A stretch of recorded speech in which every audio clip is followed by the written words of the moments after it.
दोस्तों, स्वागत है आपके अपने ही चैनल मास्टर साहब की पाठशाला में। इस वीडियो में हम गणित का आकलन प्रपत्र आपको कैसे भरना है, कौन सी क्लास में कैसे भरना है और कैसे समूह निर्धारण करना है, यह देखेंगे। जैसे कि भाषा में आप 1 और 0 लिख रहे थे, इसमें 1 और 0 नहीं लिखेंगे, ए और बी लिखेंगे और कैसे स्तर बनाएंगे।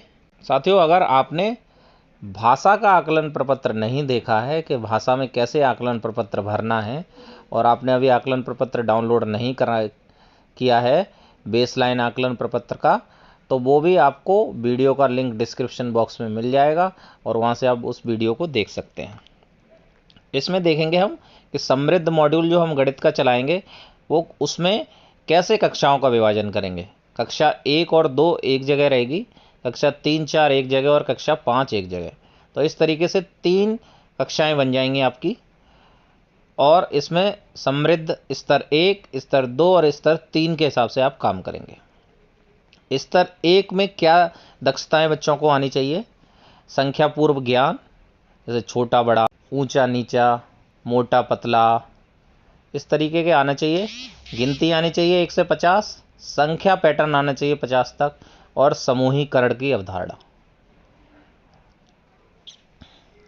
क्योंकि देखिए, जो मैथ्स में सीखने का क्रम है वो सुबिटाइजर, फिर ग्रेवर, फिर उसके बाद काउंटर बनता है। तो पहले वो सुबिटाइजर बनता है, संख्याएं पढ़ लेता है और उनका ज्ञान नहीं होता है उसको।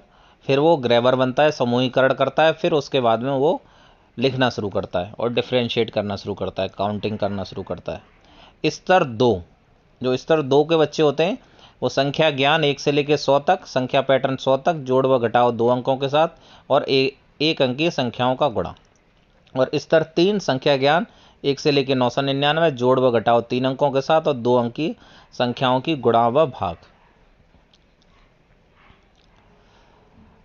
तो कक्षा 1 और 2 का प्रारंभिक आकलन आप नहीं करेंगे और 3 और 4 के 2 समूह बनाएंगे।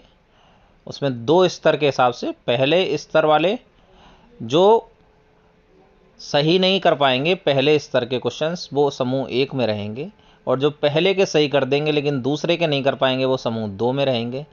इस तरीके से कक्षा 5 में समूह 1, 2 और 3 बनाएंगे। तीसरे समूह में वो बच्चे रहेंगे जो पहले और दूसरे के तो सारे प्रश्न हल कर देंगे लेकिन तीसरे टूल के सही नहीं कर पाएंगे, कुछ गड़बड़ कर रहेंगे, तो वो तीसरे समूह में रहेंगे। तो इस तरीके से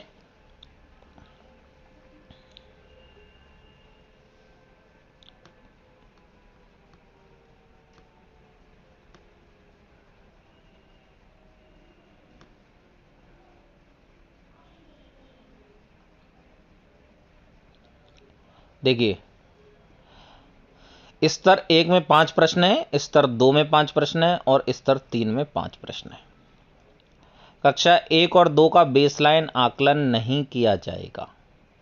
जो कक्षा 2 में एंड लाइन आकलन होगा वो स्तर 1 से होगा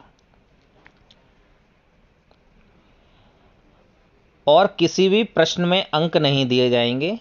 अगर उसको वो दक्षता प्राप्त है तो ए लिखा जाएगा और अगर दक्षता प्राप्त नहीं है तो बी लिखा जाएगा।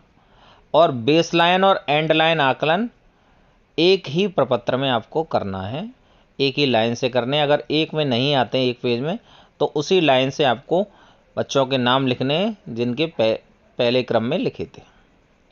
देखिए, स्तर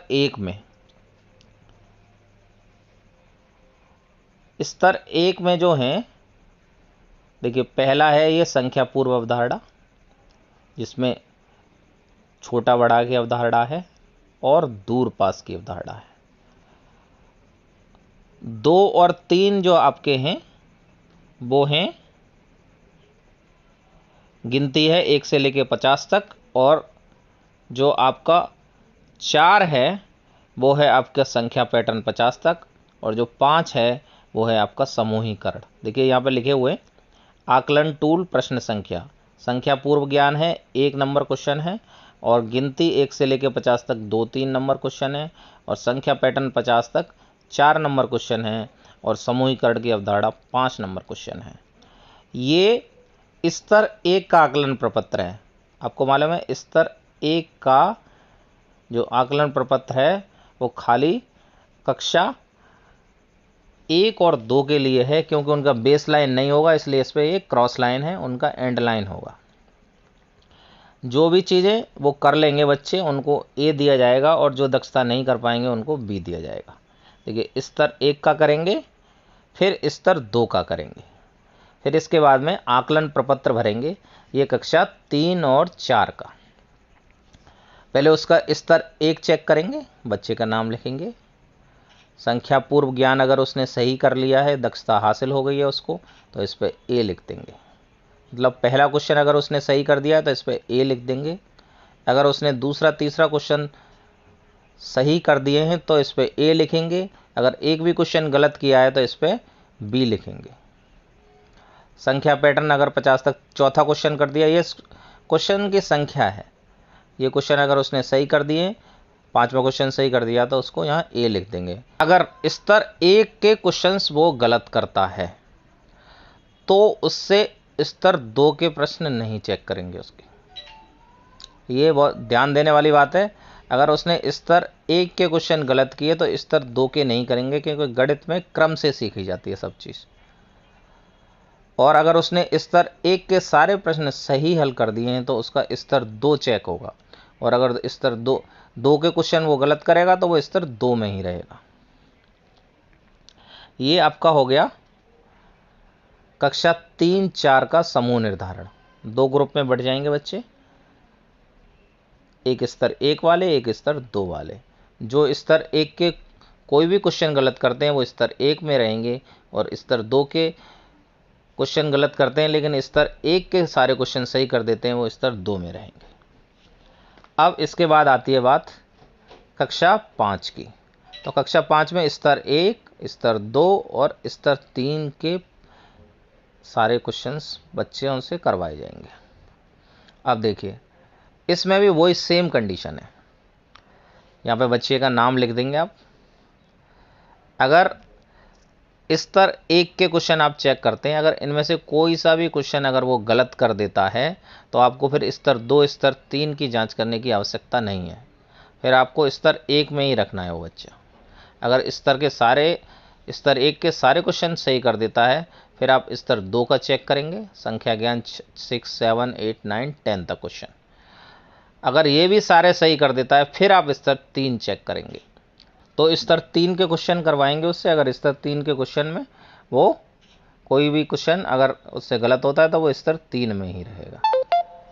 ऐसा नहीं है कि आप ये सोच रहे होंगे कि अगर वो स्तर 3 के भी कर देता है, अगर वो स्तर 3 के भी कर देता है फिर तो उसने ऑलरेडी सारी दक्षताएं हासिल ही कर ली हैं, फिर तो उसने प्रेरणा लक्ष्य हासिल कर लिया है, फिर तो आपको उसको समृद्ध हस्तपुस्तिका पढ़ाने की आवश्यकता ही नहीं है, फिर उसको तो आप डायरेक्ट बुक से ही करवाएं।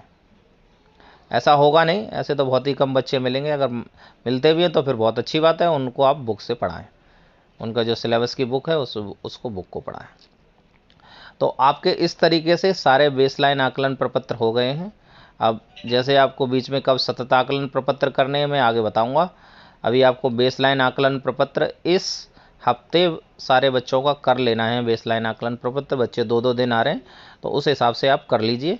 एक दिन आधे बच्चों का कर लीजिए, दूसरे दिन आधे बच्चों का कर लीजिए, फिर ऐसे ही दूसरी क्लास के कर लीजिए। इस तरीके से आप इस हफ्ते में सभी बच्चों के आकलन प्रपत्र, प्रारंभिक आकलन प्रपत्र भर लें, सो दैट कि आप स्तर के हिसाब से फिर कक्षाएं आयोजित कराना शुरू कर दें। अगर आप हमारे चैनल पर नए हैं तो चैनल को सब्सक्राइब कर लीजिए। Thanks for watching.